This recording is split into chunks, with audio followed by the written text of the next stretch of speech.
বিষয় হচ্ছে গোপন পিন নম্বর থেকে কিভাবে টাকা উত্তোলন করবেন।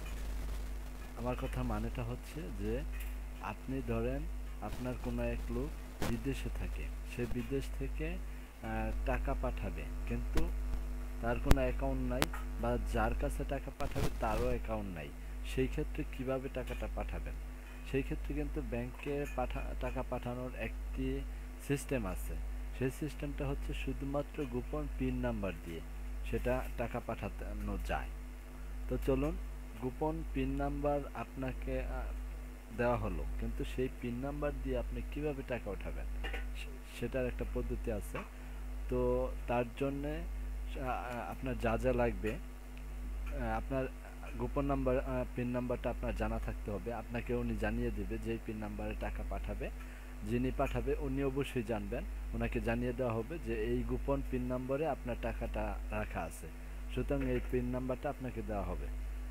এবং আপনি সেই মোবাইলে মেসেজ করে হোক, যেভাবে হোক পাবেন।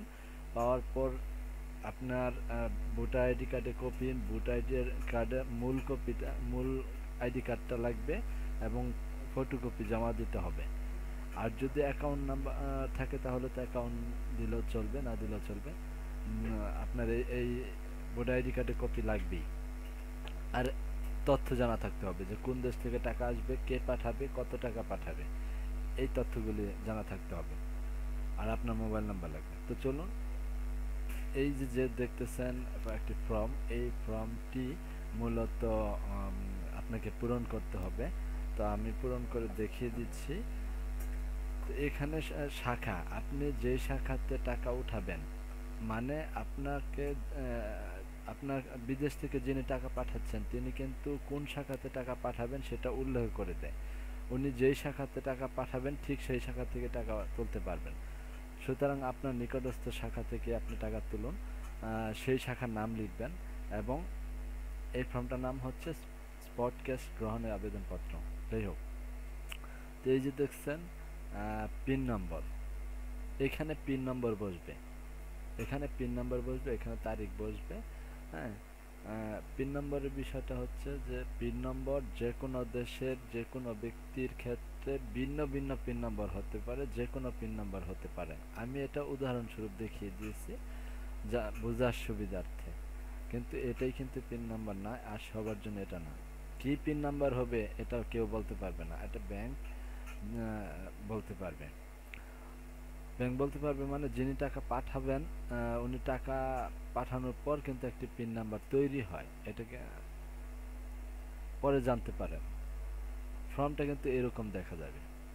তো পিন নাম্বার আপনাকে জানিয়ে দিবে, যেই নাম্বারটা দেওয়া হয়েছে সেই নাম্বারটা এখানে লিখুন, এখানে লিখুন এবং টাকার পরিমাণ লিখুন, কথায় টাকার পরিমাণটা লিখুন। আমি এটা উদাহরণস্বরূপ দেখিয়ে দিয়েছি।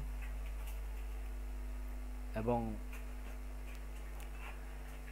যিনি টাকা পাঠাচ্ছেন, বিদেশে যিনি থাকেন তার নাম এখানে, যিনি টাকা পাঠাচ্ছেন, আর যার কাছে টাকা পাঠাচ্ছেন তার সাথে কি সম্পর্ক, ছেলে হোক, বাবা হোক, স্ত্রী হোক, মেয়ে হোক, যাই হোক না কেন, ভাই হোক, সম্পর্কে যাই হোক, সেটা লিখে দেবেন। প্রেরণকারী পেশা, যিনি বিদেশে থাকেন, বিদেশ থেকে টাকা পাঠাচ্ছেন, সে আসলে কি করে, তার পেশাটা কি, বৈদেশিক কর্মচারী লিখে দিলেন।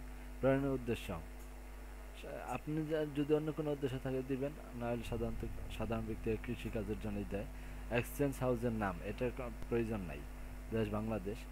আর নগদ হিসাব নম্বর যদি থাকে, এটা দরকার নাই, কারণ যদি ব্যাংক অ্যাকাউন্টই থাকে তাহলে তো অ্যাকাউন্টই টাকা পাঠাবে, আর যেহেতু অ্যাকাউন্ট নাই সেহেতু এই গোপন নম্বর পদ্ধতি।